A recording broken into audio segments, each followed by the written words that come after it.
All right, so private video this week. Vince Vega said 2 subjects. Can you show more on the water catchment setup, the gutters and plumbing to storage? And second, will or could you do some pieces on Rhodesian brushstroke camo? Okay. I don't have any pictures of gutter tied stuff because our gutter tied stuff all runs into the ground through pipes that are 30 inches underground and then run into the pond. Everything off the big building, front of the building, all the gutters run around the side of the building, back out into the pond. Back of the building, they all run out into the pond. I can show you the gutters off of the rabbit shed, which I've shown dozens of times on video. It literally is just a vinyl gutter, and instead of having a downspout, it just turns and runs through some 4-inch PVC pipe to the 1,500 gallon tank. It fills the tank, and then we cut a bulkhead with another pipe that overflows. Once it's all at level, it overflows, and again it's all underground and just goes into the upper pond. I really don't have anything to show you. Like, I don't have a first flush in place. I don't have any of that stuff in place. Mine is all massive storage, 3 million gallons, you know, 500,000 gallons over here. I do have 1,000-gallon tanks, 55-gallon drums, and IBC totes, but we fill them with hose water. Like, I just have those there for in case or emergency. And I have tanks out there in the sun that have been in the sunlight for 5 years, filled with city water, and there's no growth in them because it's chlorinated water and it's airtight. It's just still chlorinated water. Like, if I pulled water out 5 years later to use it, I would take that water and back and forth, pitcher to pitcher, aerate it to evaporate some of the chlorine out of it. I have a question that might be pertinent to what he's saying. The water catchment on the rabbit house goes to a tank that's like partially buried. Mm-hmm. Why is it buried? It's buried because the tank was so high. Oh, so it's just it'll only fill to the point, right? So if we had it elevated, it wouldn't go in. It wouldn't. The tank's too high for that, so we had to dig there in the ground to make it like that. Yeah. I thought maybe it was to keep it out of the sun or something like that. No, not at all. You could totally paint it. I mean, you can get all of those containers black. That 1,500-gallon tank, I think I paid $750 for it. Found it on Marketplace. The 1,000-gallon tank, found it on Marketplace. I'm like, hey, I'll buy this. Will you deliver it? And they're like, yeah, totally. Because cash, right? Yeah. 30-minute drive, whatever. Neil took my big truck and flatbed, my big trailer, and picked up 2 tanks. I don't remember where the other tank went. There's something else we bought that same day. So you can find on Marketplace, Craigslist, look up water tank, look up trough, look up water storage, stuff like that. You'll find them.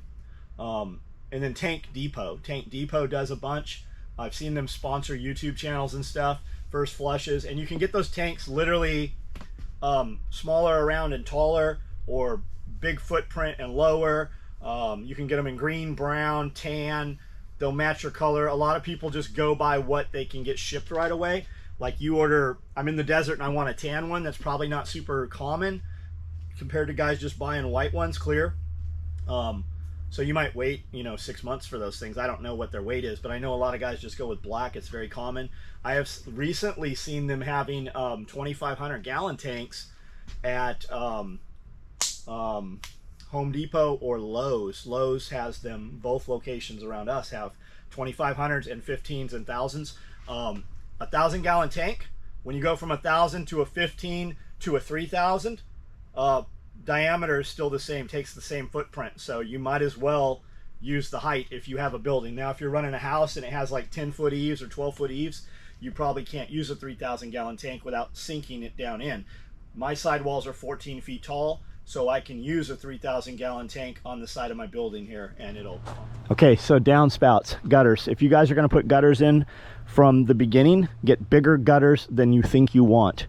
These are commercial, but they're kind of commercial. They're big for residential. They're not big for commercial. I've seen gutters that are up to 12 inches.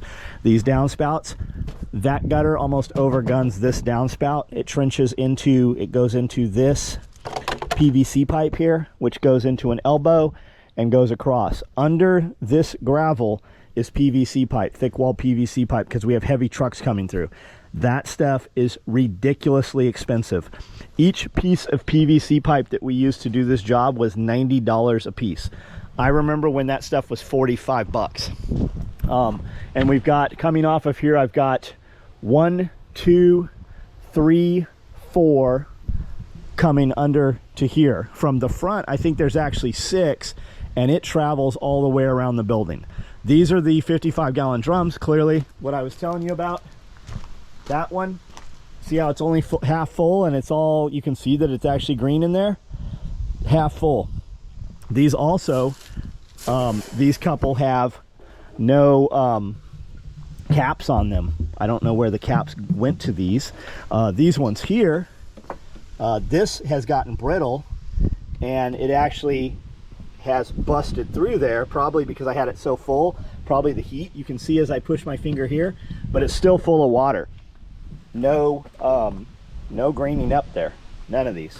That's an example right there. This stuff right here is what is running underneath there. This one ties in here.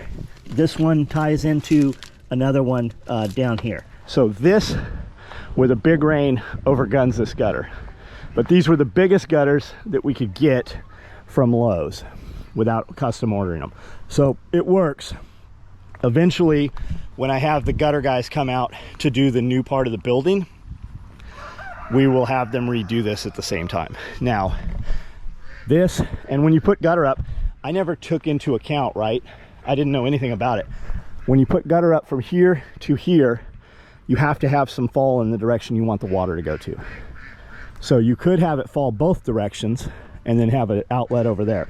We ran it this way, runs into this, I think it's 4-inch gutter, maybe it's 3. And then from there, he took a bulkhead, or not a bulkhead, but he took a fitting that went square to round and then round to round, and it comes through here, and it goes from there into here. Now what you're seeing of this tank is actually quite a ways underground. Well, some underground. We built the bank up here, and the reason we did that is because the water comes in here, fills the tank. We can put a hose and move the water anywhere downhill from here. We can use it to fill the duck pond, whatever. And then from here, we had to build this bank up because the pipe had to have enough fall to make it into the pond. So every time it rains, it basically pushes and disturbs this water. And when the tank's full, all the rainwater goes into this pond. And the outlet is right here. We've got some riprap. You can see the pond is super low. From here to there, it's probably 10, 12 feet. I think the deepest we're 25 over here. Right here, you're probably, we know we have a pipe that's 6 feet off the floor in here. So this water right here is at least 6 feet because you don't see the pipe there. We put another faucet, another hydrant. So there's a pipe that comes up and then 90 and comes straight out to a water faucet. So we can use this pond water anywhere on the property downhill, or we could pump it with a pump. So this has been here, and this one is actually sitting empty, I think. Yeah, that sucker's been sitting there. Tornadoes rip through, quarter mile from here, storms blow through here. This is in no way anchored down at all, and it's sat there for years. The one up top, same deal. It just has tie downs holding the tank to the structure, but it's got 300 gallons of water pressing down also. We had 5 of these. We took the ones in the back down when we did the pond, and we've just never put them back up. But this gives you 6 feet ahead, right? It's 6 feet to here, and then that. So anywhere downhill, I could really from here pull that water up to that field because of the head height on this fill here. And then if you're running IBC totes, you can get an adapter that goes on here. I think I can, ooh, molasses is what was in this tank. You can get an adapter that screws on here and then goes to a garden hose fitting. Be aware when you go to Tractor Supply or wherever, this fitting here, there's almost 200 different versions. So. Second question Vince asked, will or could you do some pieces in Rhodesian brushstroke camo? I don't know where to get it. You source it, you buy it, send it over here. We can talk about some custom pieces, but the places we buy Cordura from, I've never seen it listed. I see guys with it. There's a lot of like print on demand material places. They're printing, while they call it 500 denier Cordura, it does not come out anything like the Cordura that we use. Like, I could take a pencil and I couldn't push it through Cordura, the stuff we use. The stuff they use, if the weave is very different on that raw good that they just basically print on with a printer, I can take a pencil and push it right through. Now, the stuff we use, you could take a pencil and jam it through there and get it probably to pop through there. It's not the same material, guys. While it looks cool and it looks the same, it is not the same shit. Casey Kemp, will you ever run some day packs in gray man colors? Do you mean like gray? I mean, we made them in gray. We made them in black. We made them in black coyote. So I need more words. Like, what are you thinking? You want like a backpack in red? You want red and black? Like, what would gray man colors be? I have Carhartt brown that I just bought thousands of yards of material on clearance. So obviously, whatever the way these places work, right? I'll have a mill run 100,000 yards of material or whatever, and they will warehouse it and they will ship it to me monthly or quarterly or whatever. So whatever they were building for Carhartt, whatever they were warehousing, Carhartt has probably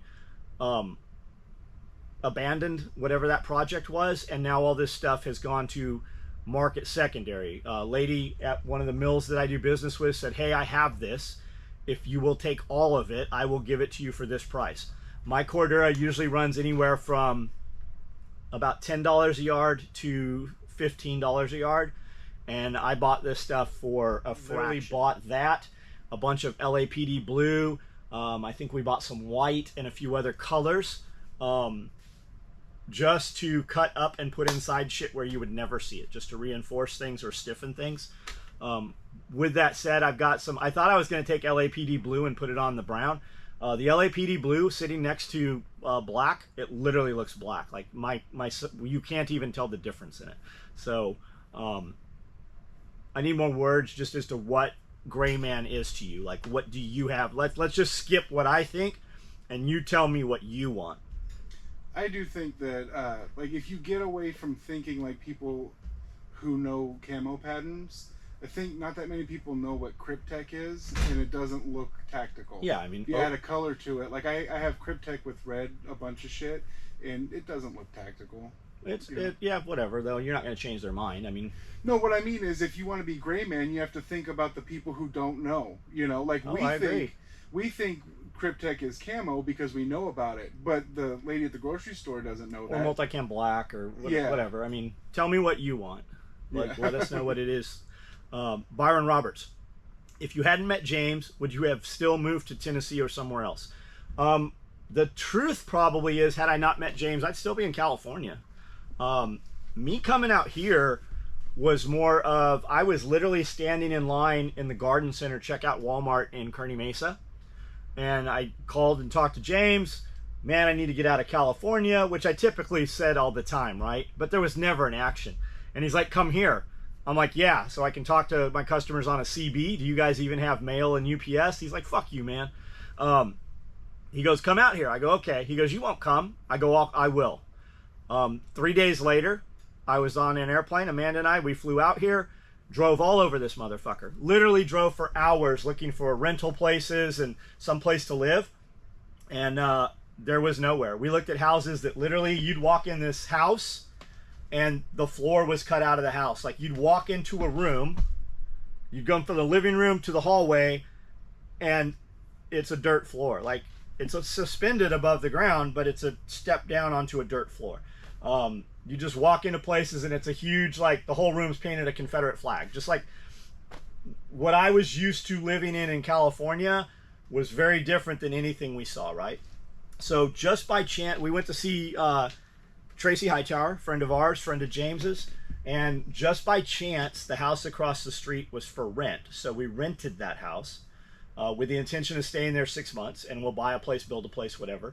Once we were here, we realized that when you buy a house here, you own that motherfucker. When you build a second house, you still own that house. Like, there is nobody here, there's nobody coming here to buy those properties. So you're gonna have multiple mortgages. Now today, that's a little different.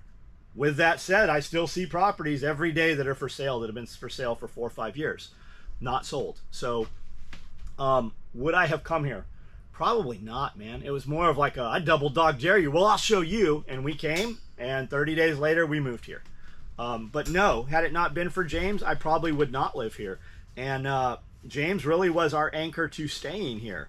I do not intend to leave here, but my tie here in the community really is James. It is James, and it's not other people. It's not anything else. I have a relationship with James. So the answer is probably no, man. I would probably still be stuck in California doing dumb shit. And that's it. Only 3 of you guys answered questions, or only 3 of you guys asked questions. So thank you. Get in touch with us when you see this video. Vince Vega, Casey Kemp, Byron Roberts. Reply on this with your shirt size. All 3 of you guys reply with your shirt size and reply with your last order number so we can look you up. And we will send you something. We'll send you a shirt and some other shit. Thank you for participating. All you lazy motherfuckers that didn't, you should have. And so there's another video coming out right at the same time as this one, or close to it. And that's second level membership. Guys, you'll still be able to see the videos if you're first level membership. The second level membership is $5. The benefits of second level will be that you will get something. If you want to see what that is, join the second level and you'll see that shortly. Man, I'm talking about realest, one of the realest to try. My family